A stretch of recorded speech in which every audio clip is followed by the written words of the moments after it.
is William Amzalag, and I want to welcome you in our 7th episode of Jeunesse Longevity TV. Jeunesse. We are redefining youth.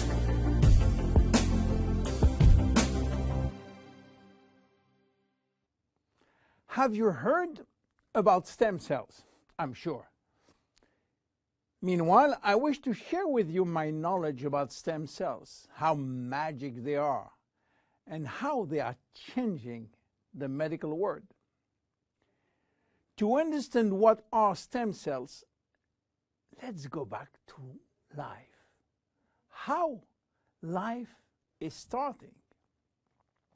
Life between humans is starting by the fusion between the female ovule and the male spermatozoid. It takes millions of spermatozoids to select the lucky one to win the right of joining the female ovule. And guess what? When they join, they form the first embryonic stem cell. With this cell, life started. This cell has a tremendous power. It will duplicate in 2 cells, one identical to the original, and one going to form the first embryonic tissue. A tissue is a group of identical cells. After several days and several cells division, the 3 major embryonic tissue are ready to work.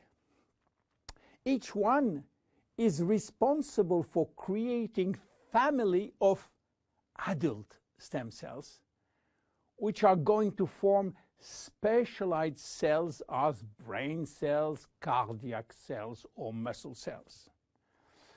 The big difference between embryonic and adult stem cells is that the embryonic has unlimited power of giving birth to any specialized cells, while the adult ones can induce only the one which are part of the tissue where they originated from.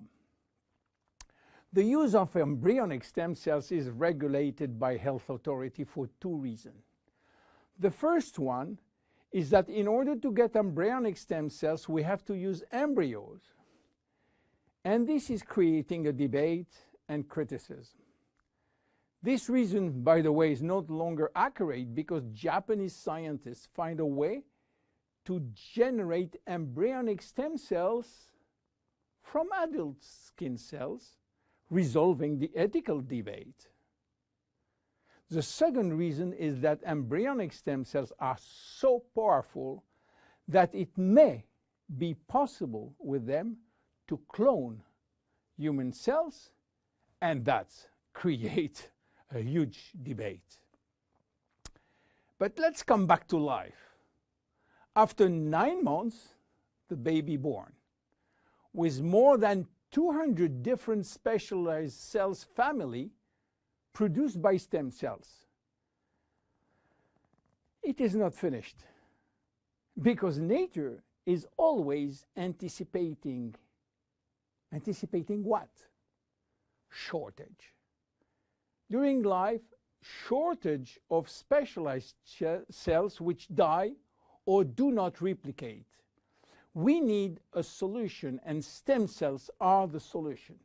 Nature has provided storage in all parts of our body to store stem cells, especially in the bone marrow, in the skin, and guess what? In the abdominal fat. This is now that the story become really exciting. How or what if we can extract those stem cells and use them for treating diseases? Do you know that has been done many decades ago? It's called bone marrow transplant, which is in fact a stem cells transplant. This protocol is used for patients with severe leukemia, in which we start by eradicating cells from the bone marrow, leaving the patient with no defense, no immune cells, and this is why he is confined in a sterile environment.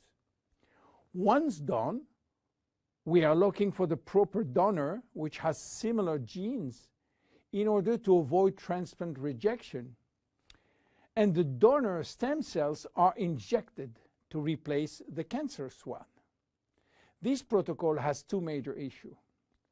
One is to find the proper donor, and the second one is to avoid tissue rejection using aggressive immunosuppressing agent. Today, the use of stem cells has almost revolutionized medicine, creating a new discipline called regenerative medicine. The goal is to find the proper stem cells which will be injected in specific area to become the specialized cells we want. Regenerative medicine is the future of medicine. Every function, every organ will be the target of stem cell therapy. It has already started with sport medicine, where athletes used their own stem cells to treat joint problems, especially cartilage dysfunction. Some professional athletes will be in the market several years more than usual, thanks to regular injection of stem cells in their joint. Cardiac transplant will be reduced thanks to the use of stem cells in the heart. Israeli scientists have successfully treated some blindness with stem cells. Alzheimer's disease, Parkinson's disease, and even autism are under stem cells trial today. Diabetes type 2 and very soon diabetes type 1 will be successfully treated with stem cells. Knee and other joint prosthesis will not be anymore used. What about skin? Treating burns with stem cells transplant is a big success today. So where Jeunesse is standing with the stem cell revolution? We will see in our next episode how we are using the stem cells thanks to the work of Dr. Nathan Newman. My name is William Amzalag, and I am Generation Young. See you in our next episode. Jeunesse. We are redefining youth.